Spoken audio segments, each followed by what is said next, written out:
Bom dia, Paulo Moura, cientista político, 20 de outubro de 2021. E aí, você se lembra dos tempos que ia ao circo, quando ao final do espetáculo os palhaços começavam a tirar tortas uns na cara dos outros para divertir a plateia e o pessoal ir para casa dando gargalhadas e se lembrando dos bons momentos que viveram no palco do circo? Pois é, parece que os nossos digníssimos senadores em Brasília estão protagonizando um espetáculo dessa natureza ao apagar das luzes da CPI. É sobre isso que eu vou falar no vídeo de hoje, mas antes eu quero agradecer a você que doa pelo Pix e pela conta bancária do canal. A sua doação é muito importante para ampliar o alcance dos meus vídeos, melhorar a estrutura do canal. Lembrando que este é um canal que faz análise política com viés conservador, à luz da ciência política e da teoria da comunicação, em vídeos curtos. Lembro ainda que tem um canal alternativo no Telegram, o Dextra by Paulo Moura, onde eu posto diariamente os links das notícias e análises do site tempoeDinheirooficial.com.br e logo cedinho da manhã os links dos vídeos aqui do canal. Finalmente, lembro que de segunda a sexta-feira, entre 1h30 e 2 da tarde, eu faço um comentário político online no canal Tempo e Dinheiro do jornalista João Batista Olive.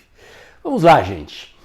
Logo que a CPI foi instalada, eu chamei a atenção aqui no canal para o fato de que a CPI, em tese, não era algo bom para o governo. Muita gente tinha a ilusão de que a CPI era uma oportunidade para investigar os desvios de verbas que aconteceram com os recursos que o governo federal mandou para os estados para o combate à pandemia, mas eu alertei desde cedo que a CPI é institucionalmente, legalmente, um instrumento da minoria, ou seja, é uma ferramenta parlamentar para a oposição investigar o governo e que, em geral, CPIs não são boas para os governos. Dito isso, o que acontece quando a CPI se torna inevitável? O governo tem que tentar controlá-la, colocar a maior quantidade de senadores lá dentro, sendo uma CPI do Senado, para controlar o quórum, tentar nomear o presidente e o relator, ou um dos dois, porque eles controlam a pauta e controlam o relatório, a versão dos fatos que será contada para a opinião pública. O governo não teve sucesso nessas situações. O quórum da CPI era majoritariamente da oposição, o relator Renan Calheiros e o presidente Omar Aziz eram de oposição. Restou ao governo, então, tentar bagunçar a CPI. Em cada sessão, em cada situação, os senadores da oposição entravam com falas contundentes, com provocações, e o governo aparentemente foi bem sucedido nesta operação de gerar confusão na CPI para impedir que a CPI produzisse fatos negativos para o governo. Mas, eu já disse isso aqui em outro vídeo também, o governo foi altamente ajudado pela incompetência dos senadores da oposição. Em primeiro lugar, o grande objetivo de uma CPI, se ela é tecnicamente bem feita, é encontrar algo contundente capaz de comprometer o governo. O interesse dessa CPI era encontrar corrupção no Ministério da Saúde. Logo de cara, não conseguiram. Fizeram de tudo para tentar e, eventualmente, o único caso, talvez, de corrupção que ainda vai ter que ser investigado e comprovado pelo Ministério Público e pela polícia, se aconteceu, quase aconteceu lá no 5º escalão do Ministério e o governo cancelou a compra, impediu que o processo continuasse e, consequentemente, jamais poderá ser acusado de envolvimento em corrupção e o que aconteceu ali, que apareceu na CPI, sequer foi acima do 5º escalão do Ministério da Saúde. Portanto, este objetivo a CPI não encontrou. Depois disso, a CPI começou a bater cabeça. Ou seja, não encontrando um fato capaz de comprometer o governo, o objetivo da CPI passou a ser midiático, ou seja, produzir uma sucessão de manchetes negativas capazes de causar desgaste no governo. Mas mesmo para isso, a CPI precisa de método, ela precisa entender de publicidade, de comunicação, de propaganda e entender que para causar um estrago no governo, ela teria que ter um foco, encontrar alguma coisa que pudesse servir de mote para um ataque na comunicação, já que nos fatos nada havia, e bater no governo sistematicamente naquele ponto para tentar desgastar o governo do presidente Bolsonaro. E a CPI foi, na verdade, ao longo de todos esses seus 180 dias e mais um pouco de funcionamento, um cachorro correndo atrás do rabo.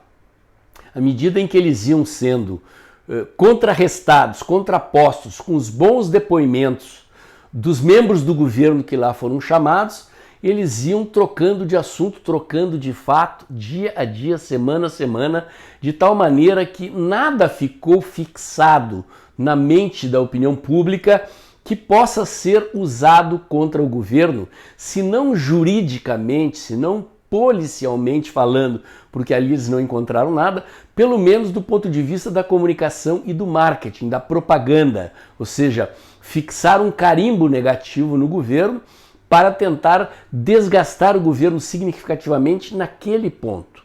Sobrou, para quem entende de comunicação, uma grande nebulosa.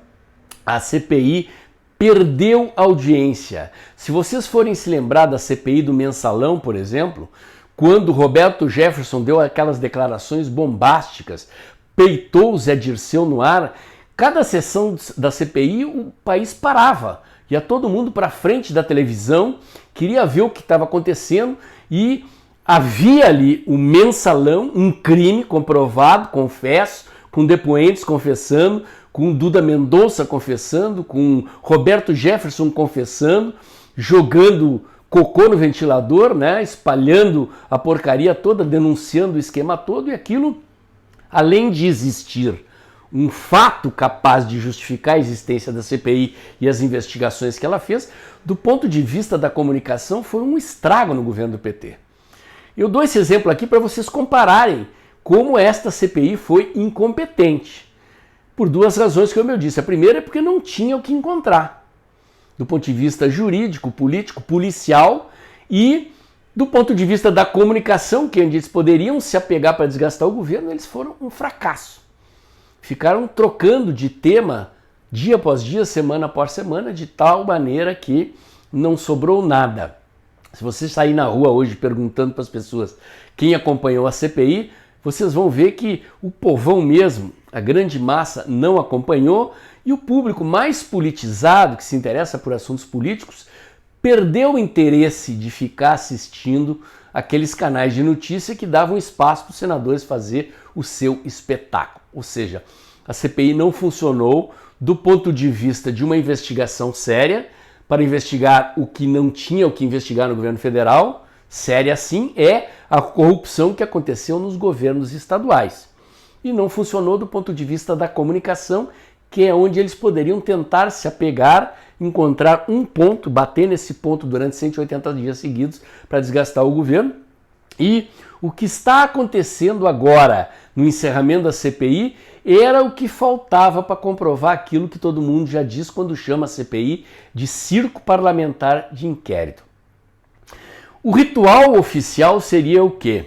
O senador Renan Calheiros apresenta o relatório ao plenário da comissão, ele é votado, obviamente, como o governo tem minoria, o relatório seria aprovado, e o senador Omar Aziz, que é o presidente da CPI, leva os louros da coordenação do trabalho, vai para as manchetes dizendo, olha aqui o trabalho que fizemos, blá, blá, blá. Acontece que o senador Renan Calheiros, na ânsia de ganhar manchetes, vazou para a imprensa, antes de apresentar oficialmente, o conteúdo do seu relatório, e foi o que bastou para armarem um barraco entre eles, começarem, como eu disse, a atirar tortas na cara uns dos outros. Omar Aziz ficou pé da vida com o Renan Calheiros, porque Renan tentou roubar-lhe o espetáculo, e depois disso, outros senadores da oposição começaram a fazer declarações bombásticas, tentando chamar os holofotes para si mesmo, ou seja, completo estrago na CPI.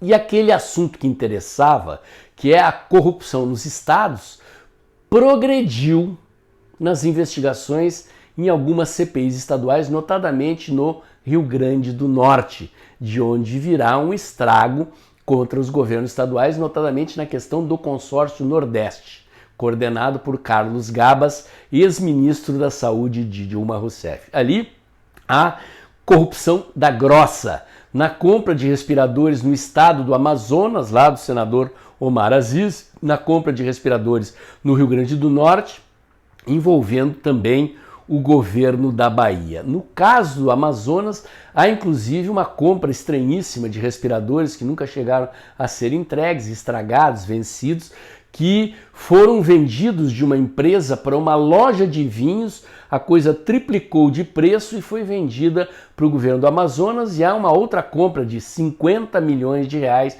em respiradores nunca entregues, que passaram pelo estado da Bahia por uma loja ou por uma empresa chamada Hemp Care. Hemp é maconha, para quem não sabe, é uma empresa criada para vender maconha medicinal, que foi criada da noite para o dia e que a segunda nota fiscal que essa empresa emitiu foi de 48 milhões de reais. Ora, pessoal, já imaginaram vocês abrirem uma empresa e logo nas primeiras semanas fazer uma vendinha de 48 milhões de reais e não precisar entregar o produto? Porque é o que aconteceu? Pois é, era isto que a CPI do Senado deveria investigar e nunca quis investigar, porque o objetivo não era investigar. O objetivo era tentar ferrar o governo do presidente Bolsonaro e não conseguiram. A boa notícia é que essa CPI, principalmente a do Rio Grande do Norte, aprofundou com seriedade estas investigações e está produzindo um relatório bastante contundente que vai parar na mão do Ministério Público, na mão da Polícia Federal, e aí sim nós vamos ver o ex-ministro da Saúde da Dilma tendo que prestar explicações para onde é que foi parar os 50 milhões de reais dessa compra de respiradores que simplesmente evaporaram. Notadamente, passou pelo estado da Bahia, governado pelo PT, passou pelo estado do Rio Grande do Norte, governado pelo PT. Anotem aí. E o governo que operou estas investigações nos estados, já que não conseguia furar a brecha da CPI, está tentando uma nova CPI na Câmara dos Deputados para trazer à luz da opinião pública estas investigações feitas nos estados e talvez vire o jogo de tudo aquilo que a CPI do Senado fez ao longo dos últimos 180 dias. Olha, o governo realmente operou bem dadas as circunstâncias.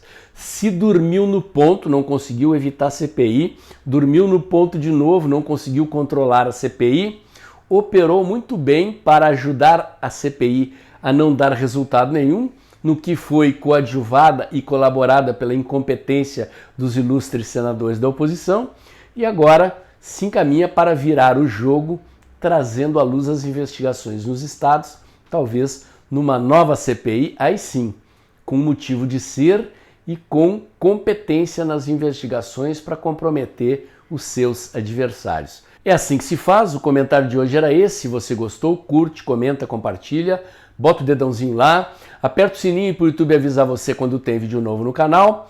Inscreva-se aqui no meu canal, inscreva-se também nos meus canais alternativos do Telegram, o Dextra by Paulo Moura, e da COS.tv, o Dextra Jornalismo. Acompanhe meus comentários diários de segunda a sexta-feira entre 1h30 e 2 da tarde no canal Tempo e Dinheiro do jornalista João Batista Olive. E aproveite que o vídeo está acabando depois da vinheta. Abre o aplicativo do seu banco e pinga um trocadinho aí, ok? Muito obrigado e até o próximo vídeo.